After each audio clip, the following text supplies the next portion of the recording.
എനിക്ക് പറുദീസയിലേക്കുള്ള വഴി കാണിച്ചു തന്ന പക്ഷിശാസ്ത്രക്കാരൻ വീട്ടിൽ വരികയാണെങ്കിൽ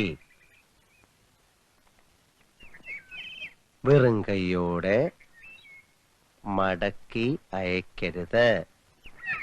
ഒരു 10 സെന്റ് സ്ഥലം അയാൾക്ക് എഴുതി കൊടുക്കാൻ അച്ഛനോട് പറയണം.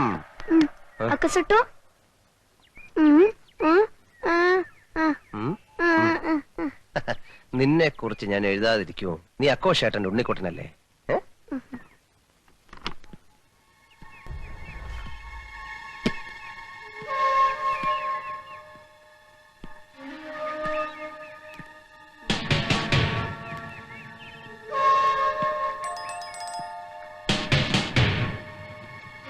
നീ സമാധാനപ്പെട്ട്, നിന്നെ കുറിച്ച് ഞാൻ എഴുതാം.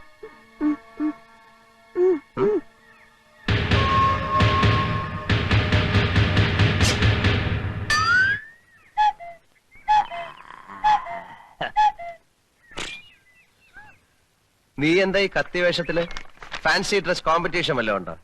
നന്നായിട്ട് ചേരുന്നുണ്ട്. എന്റെ ഒരു വേഷമേ നീ കണ്ടിട്ടുള്ളൂ. താമസിയാതെ പല വേഷങ്ങളും നിനക്ക് കാണാം. എന്നാ നീ ദിവസം ഓരോന്ന് ഇട്ടോണ്ട് വാ, ഞാൻ ഇവിടെ നിന്ന് മാർക്കിടാം. ഉണ്ണിക്കുട്ടൻ എന്താ പേടിച്ചിരിക്കുന്നത്? ഇതൊന്നും ചെയ്യത്തില്ല. നമ്മുടെ അപ്പുക്കുട്ടൻ. അമ്പട്ടൻ. എടാ, നീ കത്തി ഒളിപ്പിക്കണ്ട. നേപ്പാളി ഭാഷയിൽ അമ്പട്ടൻ എന്ന് പറഞ്ഞ അപ്പുക്കുട്ടൻ എന്നാ. എന്താ അശോകൻ അപ്പുക്കുട്ടൻ എന്നെ കാണാൻ ഇങ്ങോട്ട് വന്നത്? എന്നെ മോശക്കാരനാക്കി നാട് കടത്താനുള്ള നിന്റെ മോഹം ചീറ്റിപ്പോയി എന്ന് പറയാം. എന്നെ തോൽപ്പിക്കാനുള്ള നിന്റെ എല്ലാ ശ്രമവും ഞാൻ പരാജയപ്പെടുത്തും. നീ ഇവിടെ സുഖിച്ച് ജീവിക്കാതിരിക്കാൻ വേണ്ടി ഞാൻ മരിക്കാൻ വരെ തയ്യാറായിട്ടാണ് വന്നിരിക്കുന്നത്. അപ്പുക്കുട്ടൻ പറഞ്ഞതുപോലെ ചെയ്യുന്നവൻ. അറിയാം, ഞാൻ കേട്ടിട്ടുണ്ട്. എന്നാ ബാക്കിയും കൂടെ കേട്ടോ. 24 മണിക്കൂറിനകം വിത്തിൻ 24 hours കാഠ്മണ്ഡുവിൽ നിന്ന് ഈ കുറ്റിയും പറിച്ചു പോയില്ലെങ്കിൽ ഗൂർഖകളുടെ അടികൊണ്ട് ഈ മരത്തിന്റെ ചോട്ടെ നീ പരാലിസിസ് പിടിച്ചു കിടക്കും. ആരേശ് മൂട്ടി അപ്പുക്കുട്ടനാണ് പറയുന്നത്. പിന്നെ നീ വിളിച്ചാലോടനെ വരാൻ ഗൂർഖകൾ നിന്റെ അളിയന്മാരല്ലേ? അതിലൊരുത്തൻ എന്റെ അളിയനായി. അവനെ വിളിച്ചോട് വേടാ. ഊശിയാക്കാതെ വാശിയോടാണ് പറയുന്നത്. ഞാനും വാശിയോടാ പറഞ്ഞത്. പോടാ, വിട്.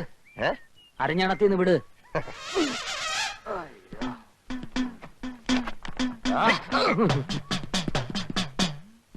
കോഹോ അമ്പട്ടൻ പാരാ.